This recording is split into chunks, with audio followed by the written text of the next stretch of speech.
not giving up. I am selling the building. The final season of FX's The Bear. The restaurant is flooded. Everything's either gonna be okay. No, stop! Or not. We are outgunned and we are outmanned, but we have each other. FX's The Bear, the final season. All episodes now streaming on Disney+. The perfect lunch combo. That first bite of your favorite sub, followed by ice-cold Pepsi. Add a couple of friends, and now that's next level. Suddenly, the laughs get louder, the stories keep flowing, and the food tastes better. Because Pepsi brings out more flavor, more fun, and more of the moment. Food deserves Pepsi. Grab a Pepsi Zero Sugar today. Hey, I like your new RAV4. Thanks, yours too. What does RAV stand for anyway? To me, it's the Remarkably Advanced Vehicle. Really? To me, it's the Runway Approved Vehicle for its amazing style. What about Remarkably Adaptable Vehicle because of its versatile cargo space? Or Really Admired Vehicle? Oh, or Really Awesome Vehicle. It really is the recreational activity vehicle. The stylish 2026 Toyota RAV4 Limited. What's your RAV4? Hello, Reza Crew. Welcome back. Today we have another very special bonus episode. This is a case that you have been asking me for quite a while, the Rebecca Schaeffer case. Now, I was asked to join the Murder Diaries, Natalie and Paige, for this very special episode. I was beyond excited to be a guest on their podcast. I highly suggest you go follow Natalie and Paige at the Murder Diaries. We are going to discuss Rebecca, who she was, the warning signs surrounding her killer's obsession, and what happened that terrible morning in 1989, and also the lasting impact her death had on the laws that protect people today. Rebecca's story is heartbreaking, but it's also an important reminder that behind the headlines was a young woman with a promising life and a career ahead of her. Thank you so much for having me, Natalie and Paige, and for giving me the opportunity to be part of such an important conversation about Rebecca Schaeffer. I truly appreciate it, and I would truly appreciate if my listeners would go and follow the Murder Diaries.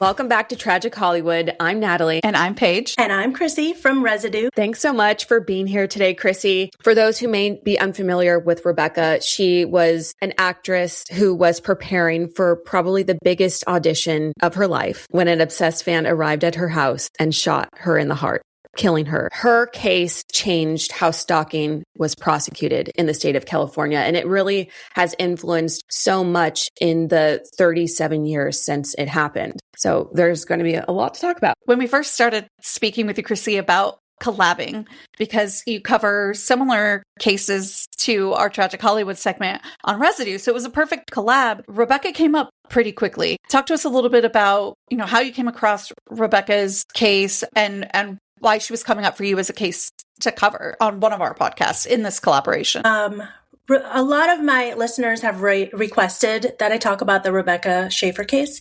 And as you might know, I focus on made-for-TV movies and then the story behind them. So there wasn't really a made-for-TV movie created about Rebecca. And when this opportunity came up, it was the first one because I was alive at the time. I was a huge fan of My Sister Sam, had the theme song in my head all week now researching this. And I adored her. She was older than me and I just wanted to be her. I thought she was so adorable and you wanted to be her best friend. And then you hear about this happening and at the age, so it was 1989, I was around 13, 14 years old, and I just couldn't believe that something like this could happen. And so it's always been stuck in my mind, generally go back to Gen X crime. I wanted to talk about Rebecca Schaeffer, and it really did, researching this week it hurt my heart to bring it, to bring it all back up. And I just thought, okay, this is perfect for Tragic Hollywood. I love that it was mentioned about wanting to be her best friend, wanting to be around her. Some of the interviewees, specifically her manager or agent from Oregon, where she was from, talk about this naivete, this this sweetness, this kindness, to the point where she did open that door. She should never open that door and be shot. So absolutely zero victim blaming here. But it comes down to that point of this weirdo coming back to your door, and that perhaps she wasn't even picking up on the weirdness. She was more so irritated with Robert Bardot when he returned. She was trying to get ready. She had the biggest audition of her career, like Natalie so perfectly mentioned, for The Godfather 3, and that would have launched her and catapulted her to A-list status. But again, it's that hometown, down-to-earth part of her that I think made her so likable, so intriguing, and possibly relatable. And then you add the role from My Sister Sam, and I just think it really, again, made her really relatable. When My Sister Sam clips were kind of coming my way, it reminded me of What I Like About You with Amanda Bynes for millennials. All of our millennial listeners that, were also babies or small kids when My Sister Sam would have been out in the 80s, it was basically Rebecca's character moving in with her sister, and they were going to live together. So it's kind of like Jenny Garth being this older sister, and Amanda Bynes at 16 or 17 moving in with her because her parents were moving to Japan, I think, in What I Like About You. So it's such a great comparison. That is a perfect, because in My Sister Sam, they took Pam Dauber, who was really famous from Mork and Mindy, and What I Like About You is that it's Jenny Garth from, so it gets the Gen X at the same time as the elder millennials pulled in.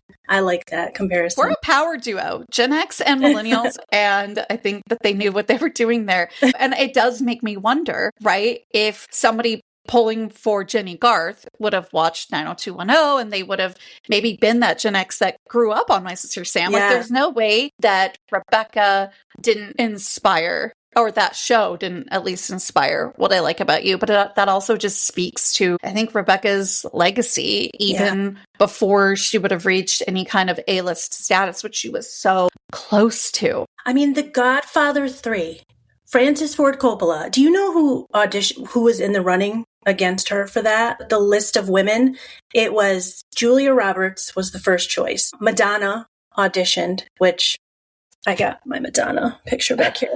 And they said she was too old to do it. She came across too old. Oh, Winona Ryder was supposed to do it. And then they offered, and then Rebecca's on that list. That's crazy. That's like A-list. She would have just been catapulted. Yeah, she really was on the cusp of her life turning into something completely different.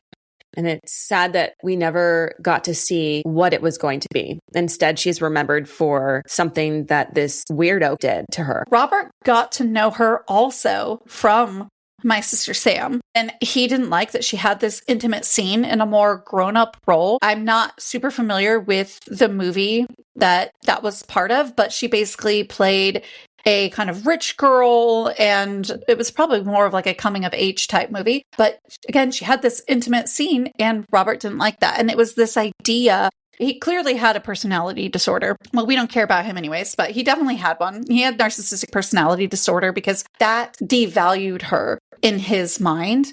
And he decided, if I can't have you, then nobody can. I watched the episode of Stalker Files. I think we all did. Yeah, I watched that.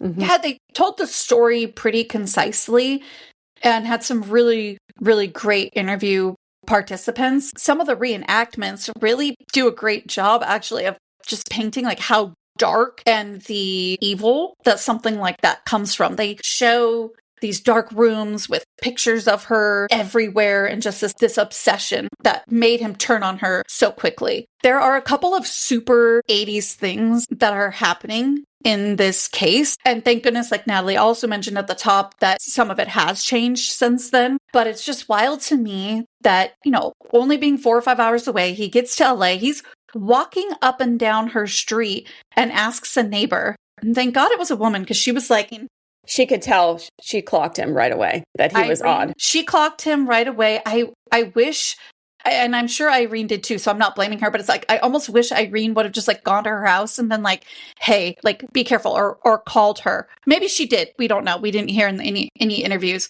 And none of that's Irene's fault, but I almost wish like, oh gosh, but like so 80s to just be cruising up and down a street and be like, hey, have you seen this woman? You know, and LA is going to be used to that, right? There's always up and coming people. So that was super 80s to me. But here's also the super 80s thing is he was able to have his brother buy the gun for him when he was turned around. So like, there's just so many things that didn't need to happen. And then the worst of all is he was able to hire a private investigator for around $200 back then, which is around $530 something, don't quote me, in today's money. So not cheap, but accessible. He was able to hire that private investigator who then pays the tune of like $8.50 for the driver's license information. And I cannot believe that you could just walk in anywhere and purchase driver's license information. But I mean, to be able to buy the driver's license information and it's not you, you're not a relation of an actress. Like her name was a bit known by then. My Sister Sam was still a well-known show, even though it got canceled after 2 seasons. Like it still had its following. So it's just, wow. He did everything legally. That's, I think, the shocking part that you're trying to get to, right? He legally obtained her license with her address on it. He legally obtained the gun because, you know, he wasn't going to be sold a gun due to his extensive history of mental illness, but he was able to convince his brother, who knew about the extensive history of mental illness, and he still purchased the gun for him, walked out of the store, handed him the gun. And I think... how about, bro, what are you going to do with the gun? Like, can we ask that? I'm sure he had to have wondered what was going to happen with it because the family was aware of this 3-year-long obsession he had with Rebecca.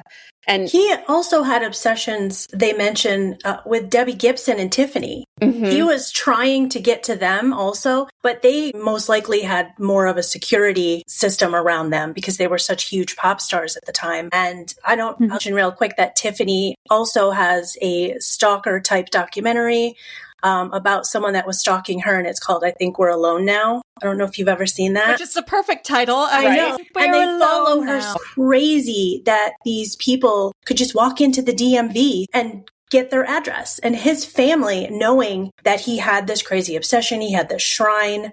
Mm-hmm. And I feel like, they might have said this in the Stalker Files, the reason he was so like in love with Rebecca is because she was the girl next door and she did answer him and she did write back to him in her own handwriting.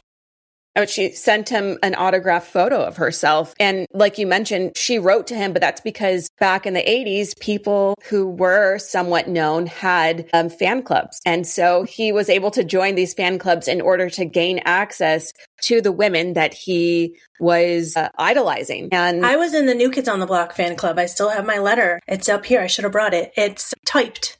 It's a typed letter. And they all signed it, but it's like a stamped sign. It's like, that the pop stars knew. We don't. But that's the thing about these stories is that to talk about them shows you in the newer generations, like be a little more cautious. And like you said, no victim blaming. But back then, nobody knew a strange man is walking the neighborhood. That's why it was so great that that woman knew, like, don't tell him where she lives. The DMV didn't even know. We don't tell people where other people live. Then it seemed harmless, right? Mm-hmm. They didn't know that you shouldn't personalize these letters being sent to unknown fans. And so that was his way of building that connection with her. When she responded, it was like, okay, well, Tiffany, Debbie Gibson, see you later. We're focusing on Rebecca. Crazy. Another crazy thing is the fact that he traveled to Los Angeles more than once. He visited the Warner Bros. Lot more than once and was turned away by the head of security. It makes me wonder today, if that had happened, would the head of security briefed Rebecca on someone showing up, asking about her, and then returning, asking about her? Because the security guard could tell that something was not right with this guy. And he actually said, like, you need to just go home. And when he showed up again, he said, hey, I remember you. I told you to go home. You need to go home again. And he listened, but he still came back. Didn't the security guard drive him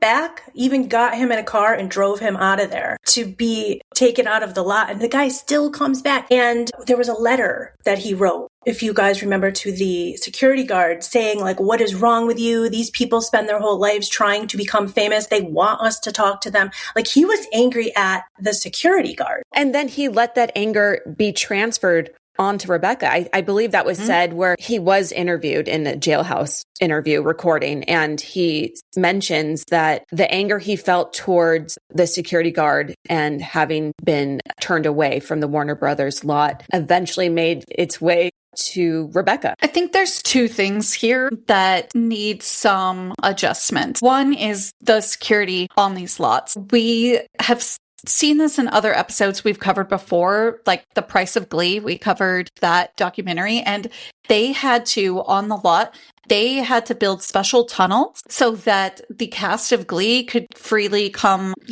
in and out of set. And it's not that fans don't deserve to be fed to a certain extent of content and things like that, but like, this is work for them. They need to be able to get to and from work without being screamed at, without being touched, without everybody deserves that. And so that right there was already telling, because that is like 25 years after Rachel's even passed, where the security is like, okay, what can we do for these lots? I've been on the lots before for recordings of different like reality shows, and it seemed like there was like a process and everything, but I'm also not a crazed, stalker. And I think the other thing that needs to change, and I don't know exactly where we start, but there's a lot of really great people that we do know who do know where to start, one of which is our friend who participated in the Stalker Files, Lenora. We are at a point where you can't really do much when you have a stalker like Rebecca did until they essentially try to hurt you. Like them being across the street with binoculars, there's not really a lot you can do. The police can ask them to please leave. Hey, you're creeping her out. Please leave. But it's not a lawful order until they literally break the law. And we're at a point where they could even like be harassing you on your lawn, and you protect yourself and you can be arrested for hurting them. It's not a safe situation right now for people with stalkers. And there's a lot of, like I said, people working on that, but it needs so much change and reform. It's a really nuanced legal process, as we've learned. Like you're saying, a lot needs to happen for these people to get arrested, but like you don't want to wait until that happens, right? Like, why should your life be physically in danger when this person has ill intent towards you? And my husband was like, so what do you do? And I was like, there's not really a lot. You can get a restraining order, maybe, but you can walk right through that restraining order. This part is reminding me of the Teresa Saldana case from the 80s. Also, this one took place in 1982, where she was also about to become the biggest up and coming. She starred in Raging Bull, Martin Scorsese. Now, he wanted her in other movies. So her stalker came from, he came from far away, Scotland. And he called her mother and said he was Martin Scorsese's assistant. How he got her mother's phone number, I believe, was through a private investigator. Private investigators, or maybe the Yellow Pages. It was in the phone book. Yeah, it was so easy. He got something from a private investigator. I talk a lot more about that case on one of my episodes because Teresa starred in her own made-for-TV movie. Now, her agent also got a call from him, and her agent was like, "No, we're not giving out her address." He said he was Martin Scorsese's assistant. He needed her address because he needed to go to her house and deliver a script. He got the address from her mother. And her mother called her and told her, hey, listen, I gave your address to this guy. He's coming over. He's with Martin Scorsese. But then her agent called her and said, be on the lookout. There's this guy trying to get your address. So Teresa doesn't really have any help. She just has to be on the lookout. And her husband's always with her and he's trying to keep her safe. And then she just feels like she's safe after a couple of weeks and he shows up at her house. Does anyone else feel like August is the Sunday of summer? It's the perfect time to hit reset before the autumn rush, and for me, that always starts with my wardrobe. And Quince proves you don't need a crowded closet to look incredible. You just need the right pieces. Quince specializes in effortless, high-quality essentials like ultra-soft organic cotton and premium Mongolian cashmere sweaters. They're beautifully tailored, built to last, and transition seamlessly from morning meetings to dinner. Quince also has premium stretch denim starting at just $50. With the kind of perfect fit, structure, and weight you'd expect from a luxury designer brand. Everything at Quince is priced 50 to 80% less than similar brands. They work directly with ethical factories and cut out the middlemen, so you're paying for quality, not brand markup. Anyone who knows me knows I'm a little bit of a bargain hunter. I love finding beautiful things without paying a fortune. I decided to try their Italian leather glove ballet flat in black. It is the most comfortable shoe, and it's not just apparel. Quince also brings that same everyday elevation to Everything they offer, from hotel quality bedding and bath to kitchen staples, essentials, and thoughtfully designed furniture. Upgrade your everyday. Download the Quince app for app-exclusive offers or go to quince.com/residue. Get free shipping on your order and 365-day returns. Now available in Canada and the UK too. That's QUINCE.com/residue. Hello? Look what TJ Maxx dragged in. The Devil Wears Prada 2 is now streaming on Disney Plus and Hulu. We are digital, we are downloadable, we are streamable. The fashion event of the year is certified fresh. Pull yourself together, we have work to do. Critics say it's smart and witty and the perfect sequel. That's all. Get runway ready for The Devil Wears Prada 2 on Disney Plus and Hulu. Rated PG-13. And attacks her. It's the most mind-blowing story because everyone knew this guy was there to do something, but they didn't have any clue how to handle it. There wasn't a lot they could do. All they knew is this guy is looking for your address, and if the mom didn't give it to him, he probably could have gotten it from the white pages or something, because I remember even growing up, you know, like you were listed in the white pages, which by the way are online now anyways. So, I mean, you can still like, you had to like call them to opt out. So you were just like included until you said, hey, like, I don't want that out there, which is such an invasion of privacy. Your phone number, your address. We've learned from stories like Rebecca's, like Teresa's, that like it's not a safe thing to do, unfortunately. Maybe for most people around you, but there's going to be those stalkers. There's going to be the Robert Bardots that use it for their own advantage. I do believe there was something in the documentary that noted that Robert Bardot did use the same MO as Arthur Richard Jackson, Teresa Saldana's stalker.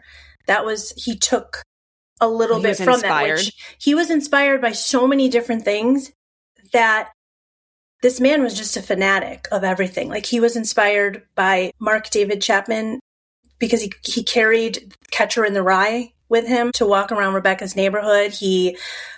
There'll be a later talk about the court scene where they played a song that he wanted to play before he went to Rebecca's house. I believe it was a U2 song. And that was played in the courtroom, and he danced to it while it was played. And that's what Diane Downs did when they played Hungry Like the Wolf in the courtroom with her case with Small Sacrifices. So he was taking, and that happened all before his, so he was taking little bits and pieces, kind of mimicking these people. Yeah, he was trying to create like this like mythology surrounding him. Yes. Why are we playing music in the courtrooms? So they did play, they would do it. And I guess, now I haven't seen the footage, but I guess when he was in the courtroom, he goes kind of wild. Like, it's very obvious that he's like dancing around to, I believe the song is called Exit. And with Diane Downs, they played Hungry Like the Wolf because her daughter remembered that Hungry Like the Wolf was playing when Diane Downs did what she did to her children. So they played it in the courtroom to see how Diane would react for the jury. And she just sat there like bopping like this. I mean, this woman tried to kill her own children, and one of them survived, and they're testifying, and she's dancing to the song. And then Robert Bardot did the same thing. And it gives me chills, like, just not even just the obsession with the actresses, but with the other bad people in the world that he deemed to basically be celebrities at this point. Diane Downs is a celebrity. He believes that Teresa Saldana's stalker is a celebrity. The guy who killed John Lennon. So he was like taking from them. And I find that part of the story is also wild to me. Yeah, he was like Frankensteining what his image would be, taking a little from here, a little from there. That's eerie and chilling. Especially for a 19-year-old. This is a lot of thought and practice and like research. This is, again, a 19-year-old before the internet. That's a rough 19, by the way. I would have never expected him to be that young. Me either. I was kind of blown away when I found that out. Even just hearing his interview on tape, but then seeing his courtroom footage, that man is so scary. Yeah. Just speaking, that I can't imagine. So I start to get emotional, like the day that he like shows up at her door and she answers it. And to have that man there in front of you like that, talking to you the way that he is like so scary. Let's give a little more details about that day. So it was July 18th, 1989. Like we've mentioned before, she was waiting for her audition for Francis Ford Coppola's Godfather 3. So that's what she was doing that morning. She was getting ready for possibly the biggest break of her career when the doorbell rang. And she opens the door because it turns out that even though she had an intercom on her building, it was broken. So she had to go downstairs, open the door in order to see who was there. And that's when Robert Bardot introduces himself and says that he's her biggest fan. And she's what like, I think okay. is important too is that she had to go downstairs because the script was being delivered. And I'm not like really familiar with Hollywood, but they do bring someone over to give you the script. They still do like a door-to-door service. Yeah, that's how you get it. And so she thought, oh, the script is here, to go get it, and she can't see who's down there. It's crazy that her system wasn't working, and she was such a celebrity at the time. And then she goes back up and she gets ready, and he had walked away, but he comes back and she opens the door again. And we don't know necessarily exactly kind of what was said, but it's been expressed that she was expressing a little bit of annoyance, like, I got to get ready. Not, hey, you're a creep, or, calling somebody in between of like, hey, this weird guy just came by. So she may or may not have even really picked up on this instability. Again, he clearly had a personality disorder or multiple. And he says, oh, I forgot to give you something. And shoots her in the heart. The neighbors then called 911, and that's how law enforcement got involved. But he fled and made it all the way back to Tucson, which is where he was finally arrested. He was apprehended within 24 hours, but the fact that he was able to get far enough away to cross state lines is insane because he was on foot. There were witnesses that heard the gunshot. There were witnesses that saw her collapse at her doorway, and he just took off. They couldn't find him, even though they were able to say like, oh, right, a man between 5'7" and 6 foot wearing a yellow shirt. He's on foot. Be on the lookout. Nothing. And the only reason he was turned into the police is because his family heard the news about Rebecca being shot and killed. And his sister knew that he had this obsession with Rebecca, and he made his way to California. And so she's the one who made the call and said, I think you need to look at my brother. And I'm glad she did that because that can't be easy. No. I mean, she grew up in the same family he did, which was extremely abusive, which does not give anybody an excuse to murder anybody. But all that to say, she understood that and grew up the same way and wasn't a murderer. So I'm very sure that, well, she knew it was right. Like, it can't be that easy calling on your brother, who, by the way, made it onto a Greyhound bus back to Tucson on his own accord. So he's just sitting there on, probably what would have been Interstate 10 on that Greyhound bus and made it all the way back to where he was living at the time, which was Tucson, until the next day. Again, they were able to identify and get him, thank God, because the fact that he was even able to make it 4 or 5 hours on a freeway that connects California with Arizona is kind of wild already, but it just shows you how quick that they were trying to work on all of this. And people were noticing him because he was behaving erratically. There are reports of him trying to throw himself into traffic in an attempt to kill himself. That coupled with the fact that his sister called in. That's how they got him. Yeah, that's how they got him. And it was pretty quickly that he was in custody that he confessed. He wasn't going to lie about it. It came right out. Yeah, he did have court proceedings in 1991 and then was sentenced to life in prison that he's still serving. But did you both know that in 2007, he was stabbed 11 times on his way to breakfast? I did not know that. In prison, I'm assuming. Yeah, in the prison. I didn't know that. The suspect was basically taking one for the team because they already had 82 years to life. So they didn't have anything to lose. So even in prison, they didn't like him.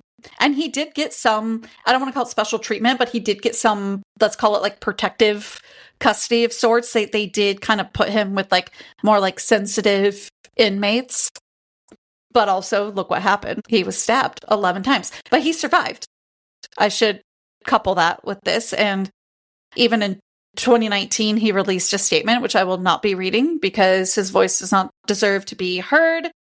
But so he was still around even in 2019, continuing to serve his life sentence at Avenal State Prison. Do you think that a part of him likes the attention? I mean, Absolutely. He was going for it. Like you said, he was Frankensteining. Yeah, no, absolutely. Can we talk about the jailhouse interview that we all saw in the Stalker Files? Him refusing to answer some of the questions, saying, I just don't feel comfortable talking about that. And his total lack of remorse when discussing, as he refers to Rebecca's killing as the incident. Did you guys catch that he called it the incident? Completely trivializes what he did to her. And I think also what's really sad is, as we're talking, he comes up in such a big way because she was so young. She was almost 22 years old and her career was about to take off.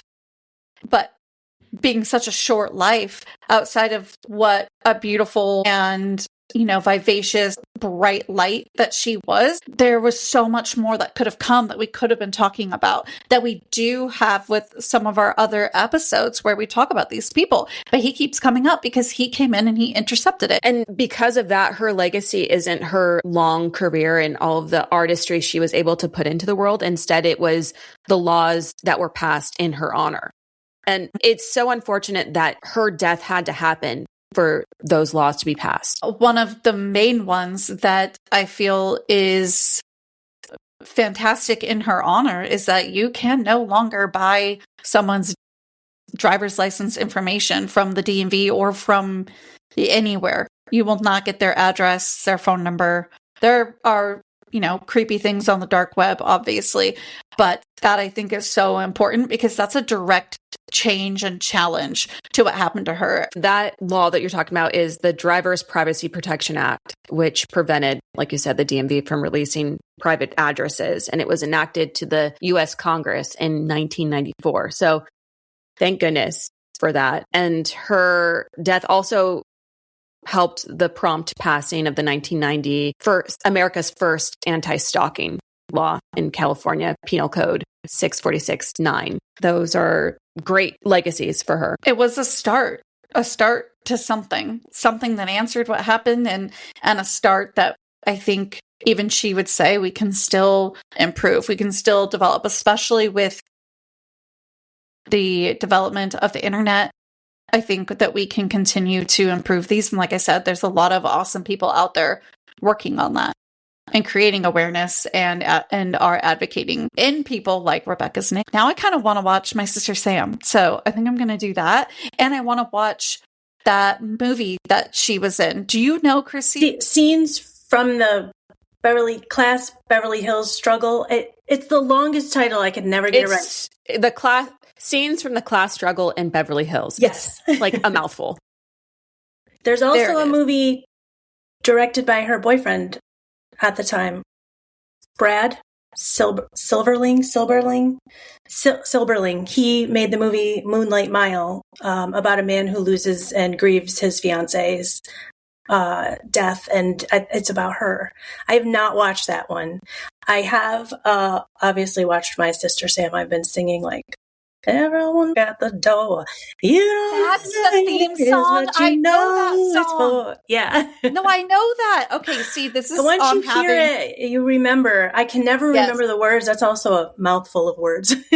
I know that song. I just had no idea that was My Sister Sam. So see, now I really do need to watch and compare to What I Like About You, because I'm sure both shows are amazing. So, but I am so glad we got to collaborate, Chrissy. This was too amazing. And I think that Natalie and I are going to have to look into Teresa Saldana's case as well. Thanks to you, now we know a little bit more about that. Do you, as we close, want to let our listeners know where they can find you, Chrissy? Yes, thank you. I am on all podcast platforms, and I have an Instagram, Residue Podcast, a TikTok, Residue, a True Crime Podcast, and Facebook, Residue, a True Crime Podcast, and YouTube, but I do not have videos yet. Those are coming. Definitely go check her out. For Chrissy's listeners, you can check us out at the Murder Diaries Pod on Instagram and TikTok, at the Murder Diaries podcast on YouTube. We do have one of our 3 segments that's full video. For our schedule, Mondays, Tragic Hollywood, Tuesdays, Docu-Files, and Thursdays, a true crime case that needs your attention.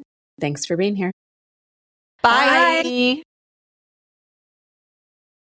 Does anyone else feel like August is the Sunday of summer? It's the perfect time to hit reset before the autumn rush, and for me, that always starts with my wardrobe. And Quince proves you don't need a crowded closet to look incredible. You just need the right pieces. Quince specializes in effortless, high-quality essentials like ultra-soft organic cotton and premium Mongolian cashmere sweaters. They're beautifully tailored, built to last, and transition seamlessly from morning meetings to dinner. Quince also has premium stretch denim starting at just $50. With the kind of perfect fit, structure, and weight you'd expect from a luxury designer brand. Everything at Quince is priced 50 to 80% less than similar brands. They work directly with ethical factories and cut out the middlemen, so you're paying for quality, not brand markup. Anyone who knows me knows I'm a little bit of a bargain hunter. I love finding beautiful things without paying a fortune. I decided to try their Italian leather glove ballet flat in black. It is the most comfortable shoe, and it's not just apparel. Quince also brings that same everyday elevation to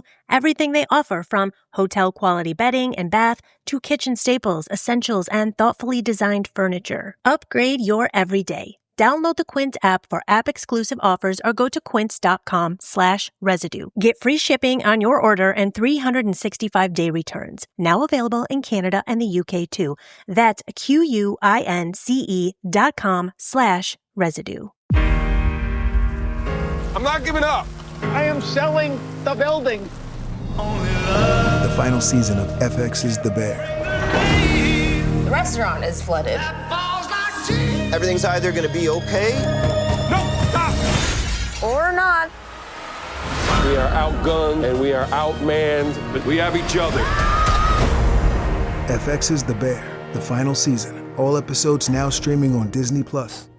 What's up? I'm Delaney Fisher, host of the Self-Helpless podcast, where science, spirituality, and sustainability are brunch buddies. Each week, I explore the cutting edge of personal growth with leading specialists who share paradigm-shifting insights. Come hang out with us. You can subscribe to Self-Helpless wherever you get your podcasts.